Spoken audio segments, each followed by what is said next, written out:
the cover-up of the assassination of President Trump continues. Every day, new details emerge in the conspiracy to assassinate Donald Trump. And these aren't just theories. These are facts being presented by members of Congress, either from Freedom of Information Act requests or testimony from FBI officials and the director of the FBI, which we just heard a few moments ago from Christopher Wray, and whistleblowers, by the way, in these departments who've come forward, Secret Service agents and others who've now come forward and presented facts. So these are not conspiracy theories, these are facts.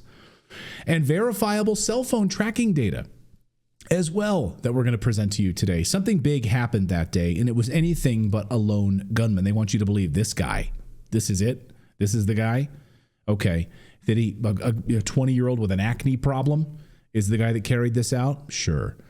Last night, Senator Chuck Grassley's office released video that his office obtained from the Secret Service and law enforcement body cam footage.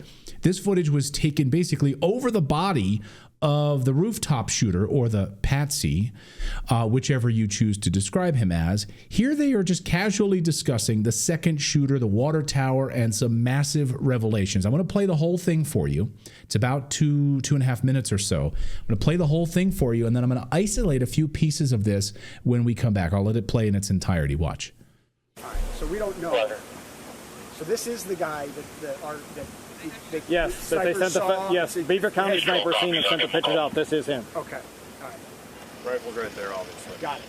So the bike in the back, is he on that bike? We don't know. We don't know. So we're just treating that as suspicious device. Oh, 1 second. I believe the sniper that seen these and sent the pictures is right inside this building. Michelle, is Greg in there? All right, so if you go to that window that's open and yell for Greg, that's the sniper that sent the original pictures and seen him come from the bike and set the book back down and then lost sight of him. Okay. He's the one that sent the pictures out. I don't know if you got the same ones I did. I think I did, yeah. He's like got his glasses on and he's...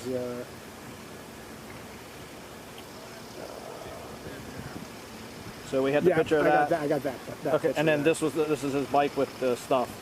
And our sniper seen him walking away from that, I believe. Okay. But he would be right inside that window. He's the one that physically seen this, sent the pictures, and called it out. Okay, so, and we have somebody detained, correct? That I don't know. People detained on this side. Right. Our guy that was just up here told me that there's a guy detained who's the owner of the bike. And I said, no, I think that's the owner of the bike. Yeah, basically, when I got we've been up here, so we wouldn't know that information. We just hauled ass. We got over here. Got it. We hopped up on the yeah, that's no problem. Is that all your stuff? That was one of our. Yeah. So someone came up looking to treat him, and this record. Yes. Okay. Treat him. Copy. Gas is off to the building, just so you know. Thank you. Had some. Yeah, they do. I talked to the guy. They were those people detained were filming. The American Water was notified. They authorized. Maybe they were involved. Maybe they weren't. Will start somebody. Other than that, I haven't heard anybody. Well, I think it's. The guys that saw them filming were like, oh, they were filming us, and then filming the guy up on the roof, and then filming us, and then when shots started firing, they tried to run away. It was like, isn't that what everybody would do that has a phone? I'm not saying they weren't involved. But you know what I mean? Like that. It's up in the air right now, right? Right. So I got no problem detaining them. But again, I'm just trying to detain those guys, find out what they know, who they are, whatever. I'm trying to get clear information to relay back to DC. Bring control to the water tower. We have one shooter deceased. I think we have 3 victims in the crowd. Is that? Did you guys hear that too? That I'm not sure. So I heard 1 deceased, 2 life flighted. I know 2 helicopters are taken off. Yeah. Okay. So I don't know how many victims. 3 are deceased. We have access to a drone. Clear this water tower. Any LE? No, it's incorrect. I will try to confirm. In the van. Did he survive? Copy. Okay. So a lot to unpack there. First, I just want to point out, I don't know how these men are able to have a conversation on such a steep roof. I was thinking the same thing. How in the world can you guys even focus? Yeah. Your lives are in peril with such a sloped roof like that. Yeah. Remarkable that they're able to casually have cell phone conversations. No climbing gear either. I mean, you'd think they'd be tethered to They must have those spiked shoes, and the spikes were dug down into the metal. What I'm assuming. Yeah, I didn't see Crampers? I didn't see any crampons. I didn't see any crampons at all. Maybe just some tampons. So anyway, these guys up there having a conversation almost seems like they're putting their story together, doesn't it? Okay, so that's your bag over there. Oh, that's your stuff there. Oh, that's the gun over there. Okay, did you see Greg? Did you talk to Michelle through that open window? Just go talk to Stella through that open window over there and just have a conversation with her. Because I think that's the sniper that saw the guy on the roof and he took some pictures and they sent them. It's like a neighborhood. It's like someone complaining about a bear in a neighborhood. Yeah. Like on Glassdoor or something like that. Like, hey, honey, look, a sniper. Yeah. Right. Exactly. Did you guys see the raccoon that's been tearing up the trash cans in our neighborhood? Like, that's what it seems like. Right. And we detain some people. Okay, detain whoever you want. I'll get to them later. Like, what? Wait, are there innocent people being detained downstairs? Yeah, we'll get to them. Well, and also not just detained, water tower. Yeah. The drone. Yeah. Discussions about the water tower, the drone, a bike. Whose bike is this? Is it his bike? How did he get here? How did he climb up on the roof? Wait a minute. So the sniper through the window saw him, took pictures, sent them off. A sniper right through the window saw this guy climbing up here with a gun and willfully let him sit there. Willfully let him shoot at President Trump. A stand down. You let this man shoot at innocent people, killing innocent people in the audience, life flighting other individuals to the hospital, and nearly killing President Trump. So you see him and you let him do it. That's essentially what we got from this phone call. Who ordered this stand down? Who was the snipers that were seeing this guy on the roof that said, don't shoot this guy, don't do anything about this guy, basically allowing him to shoot President Trump? This comment from Welsh in the chat said, it's like a Naked Gun movie. Right. It totally is. Yeah, it is exactly. Well, and the guy, like Officer the guy even Drebin said he said I lost sight of him. Like, I saw this person of interest, I lost sight of him. It's like, well, why did you lose interest too? Like, do you not have object permanence? like he sees the guy and he's like, oh, that looks suspicious. Oh, wait, no, I don't. What was I talking about again? Never mind. Like, what the hell? Figure out where he went. He had to go back on TikTok. So, in other words, we now have Secret Service on camera admitting that a second person was detained. Okay, who's that person? Who is this second person? So let's play just that piece of it again. Well, listen. He's the one that sent the pictures out. I don't know if you got the same ones I did. I think I did, yeah. He's like got his glasses on and he's...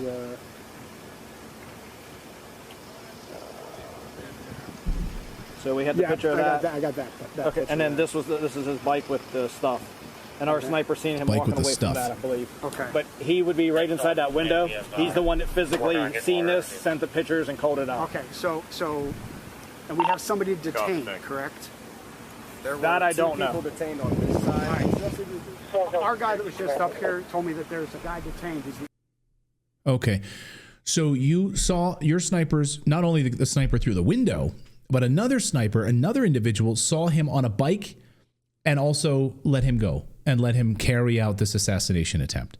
So now multiple individuals in confirmation from the Secret Service and law enforcement admitting to the Secret Service agent that they had this guy in his sights and they just basically let him get away with it. So he's saying, I think we had another perpetrator detained over here. And they're saying, well, a couple of people are detained over there. Who was detained in total? We'd love to know that. Can we just get a list of that? Did you? And also, were some innocent and were some bystanders? Were some interested parties? Who? And the photo of the bike, can we see that, please? The stuff on the bike, as they said, the stuff on the bike. What's the stuff on the bike? Can you be more specific about that? Also, the water tower.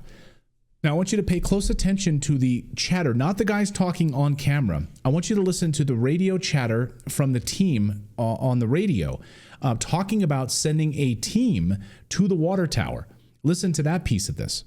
Right. So I got no problem detaining them. But again, I'm just trying to detain those guys, find out what they know, who they are. We got a squad looking for. I'm trying to get clear information to relay back to DC. Bring control to the water tower. We have one shooter. Bring control to the water tower.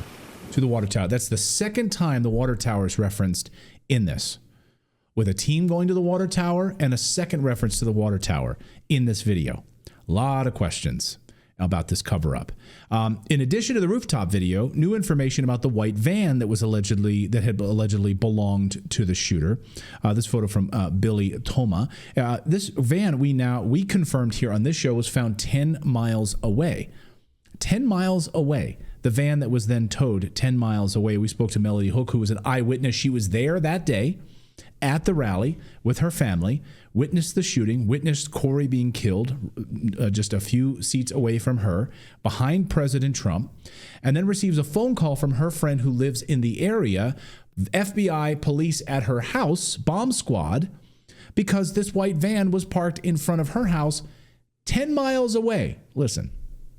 They found the white van. The white van was found. She saw them tow it from right around her location. It was right next door to her. 10 the white miles. van that was supposedly full of explosives, and that guy was supposed to have had a detonator on him. Now you tell me why he goes to all the hassle when he has a van full of explosives and a detonator. Why was it parked 10 miles away from the fairgrounds? Yeah, why was it 10 miles away? But new photos emerging showing the van at the scene before President Trump was killed. Here is this same van parked underneath the water tower. The exact same van with the MSNBC. There's an MSNBC sticker on the back window. First of all, if you want to really make look like a patsy, I mean, I guess put an MSNBC sticker. The only thing worse would be like putting a Rachel Maddow sticker on that van. So this van has an MSNBC sticker on it. It's the exact same van that was towed 10 miles away, but it was seen underneath the water tower. That in and of itself should have been suspicious, because Rachel Maddow told us that there is a danger to platforming the words of President Trump. That when they let him speak freely, he tells lies, and they feel responsible for broadcasting his lies. So she said they don't like to broadcast Trump rallies. So if you see an MSNBC van at a Trump rally, you should be suspicious right out of the gate. Well, I'm also suspicious, as Mel Knott points out on our Rumble chat, wasn't he riding a bike? Oh, was that his bike? Who had with the stuff? bike? So you can't ride two vehicles.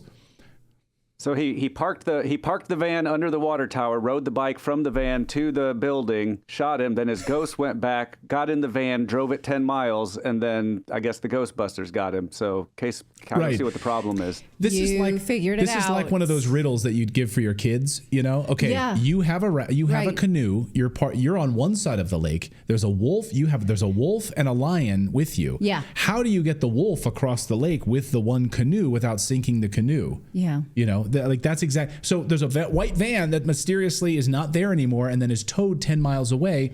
And then according to testimony today from FBI Director Christopher Wray, they found all kinds of explosives in this van. They weren't like amateur explosives. They were fairly sophisticated. And of course, the powers that be only want you to focus on Thomas Matthew Crooks, one shooter, one lone gunman. Don't ask about anyone else. He even told under testimony, no conspiracy. There was one guy. There's one guy to my knowledge. Really? Okay. And they're spilling the beans about this one guy. They're really now effusive about it. His drone, his bombs, his Google search history. They're telling all of it right now today in testimony just a few minutes ago.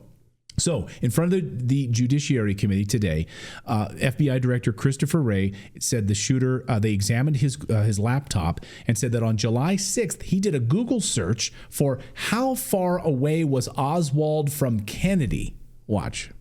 One of the things that I can share here today that has not been shared yet is that we've just in the last couple of days found that from our review, to your point about devices, analysis of a laptop that the investigation ties to the shooter reveals that on July 6th, he did a Google search for, quote, how far away was Oswald from Kennedy? And so that's search obviously is significant in terms of his state of mind. Wow. He thought he'd get a bigger reaction on that. Yeah. That is the same day that it appears that he registered for the Butler rally. Wow, the same day. These are amazing coincidences. As someone in the chat here just pointed out, I misspoke. I didn't mean that Trump was killed. Mountain Bluebird says, before Trump was killed, get a grip, Clayton. No, I'm sorry. I meant before the attempted assassination of Trump. So no, Trump is not dead, just to be clear. But Corey, neither is Jimmy Carter. But yes. Anyway, moving the van. So it seems like they really want you to focus on this one individual. Wray also explained how it looked like he was able to get the gun there. It's a collapsible stock, he said. What about metal detectors, backpacks that weren't allowed there, but suddenly somehow he was allowed to bring a ladder and a gun, even though it was a collapsible stock? Okay, they wouldn't have checked that. What about the drone? Oh yeah, we got detailed information on that too. They've gone through the drone footage, and so they really are putting this whole detail together for you to believe that this is one guy. Watch. Tell me about the drone. You act like you wanted to fill us in on that. Fill us in. So we have recovered a drone that the shooter appears to have used. It's being exploited and analyzed by the FBI lab. The drone was recovered in his vehicle. So at the time of the shooting, the drone was in his vehicle with the controller. In addition, our investigation has uncovered.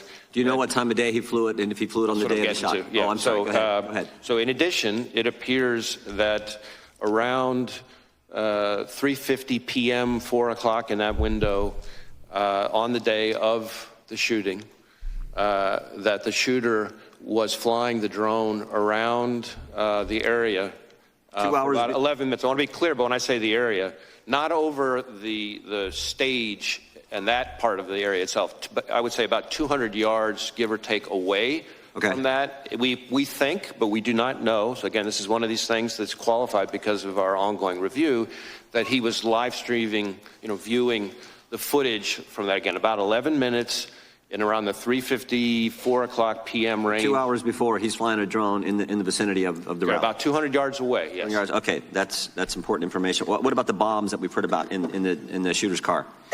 So again, the FBI lab is exploiting those explosive devices. Yep.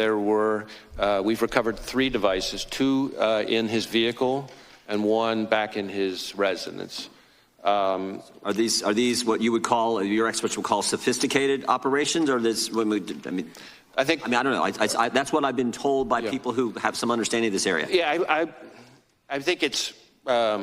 We've seen more sophisticated and less. I would say these are relatively, again, keyword relatively crude devices themselves, but they did have the ability to be detonated remotely. And so to that point, in addition to the 2 devices that we recovered out of his vehicle, there were receivers for those 2 explosive devices with the devices. And then on the shooter himself, when he was killed by law enforcement, he had a transmitter with him.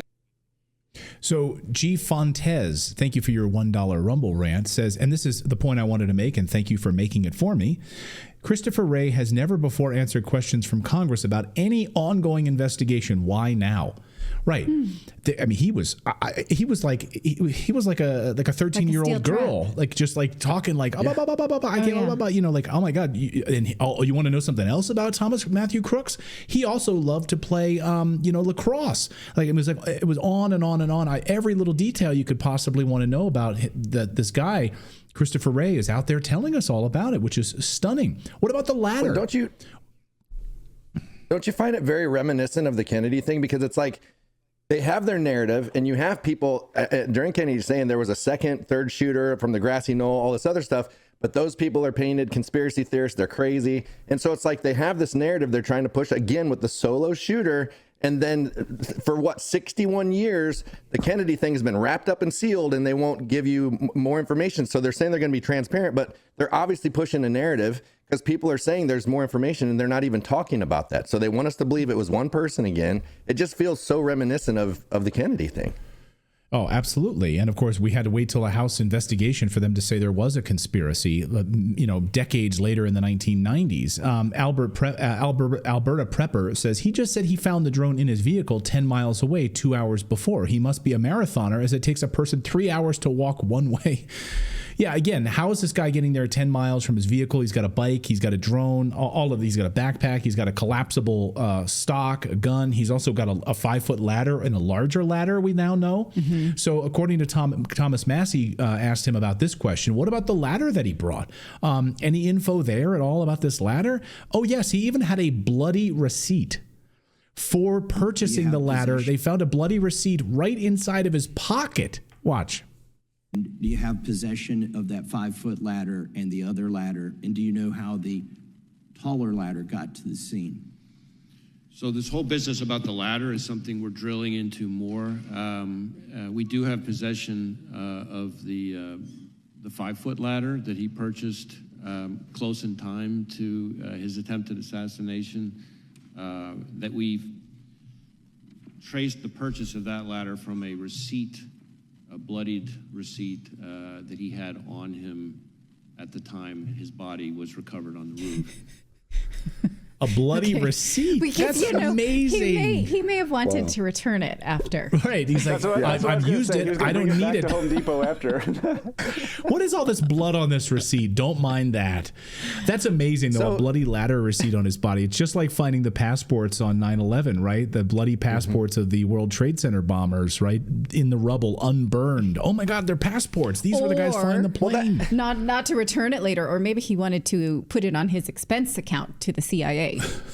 Yeah. So I'm to believe this guy had a rangefinder. He goes and finds the range. Then he has to take a ladder in, go back, get a backpack, bring a backpack in with a weapon, climb up. I mean, it's like this guy just was like making trips in and out. Like it was like he just had free range of the whole place. And he like he looks worked suspicious, there. But yeah. Yeah, like he was a groundskeeper. He's got a drone. He's got a ladder. Like what? The only thing missing from his arsenal is like a blimp that day. Like he's flying a Goodyear blimp overhead at one point to get some, like a Snoopy aircraft. Did he also have some Lunchables because he needed to have eaten? This is a lot of work. Just wondering. We'll find those bloody receipts, too, that he also bought. It's also remarkable that the Oversight Project has been tracking cell phones that were coming in and out of Thomas Crook's homes in the days leading up to the shooting. And someone who regularly visited Crook's home, and as Oversight Project points out here on the screen, someone who regularly visited Crook's home and work also visited a building in Washington, D.C., located in Gallery Place. This is in the same vicinity of an FBI office, and that happened on June 26th, 2023. Whose device is this that was near an FBI office in Washington, D.C., and then was also in Crooks's home prior to the shooting? Interesting. Also, according to the Oversight Project, we found a device linked to Crooks's work that traveled to Butler, Pennsylvania on July 4th and July 8th. This device stopped all activity on July 12th, one day before the shooting. Stopped working. Interesting. And to wrap this up, meanwhile, yesterday, the Secret Service told the Trump campaign, do not hold any more large outdoor rallies because we can't secure your safety. That means no more rallies like this, where there were 100,000 people in Wildwood, New Jersey. 100,000 people doing barbecues, tailgating, selling Trump merchandise, hanging out before the rally. As Zero Hedge reports, when you nix outdoor rallies, it's going to hit the Trump campaign squarely in the wallet, because it's much more expensive to rent out major indoor arenas, very expensive, and instead of like a farmhouse field like we saw in Butler, Pennsylvania. And it will also hold far fewer individuals. In fact, different field houses can hold about 9,000, 10,000, and Trump will do a lot of these field houses in smaller towns that doesn't have like a massive arena like Fiserv Arena or something like that in Milwaukee. So, okay. Yeah, but it sounds like even if he does that like in an indoor venue, it'd just be like what the Secret Service is going to be like. No, our purview is the front door, and we don't worry about the side doors. We're not guarding those. So just the front door. That's all we're supposed to guard. The side doors. Let's not forget the slopes of the aisles. I was going to say, the roof of these things. I mean, very slopey. These field houses, very, very slopey. They're round, so you got to be very, very careful about that. But also in an indoor arena, you don't have to bring your own ladder. There are ladders up to the rafters. Oh yeah. So there's a convenience there. If that's what you're going for.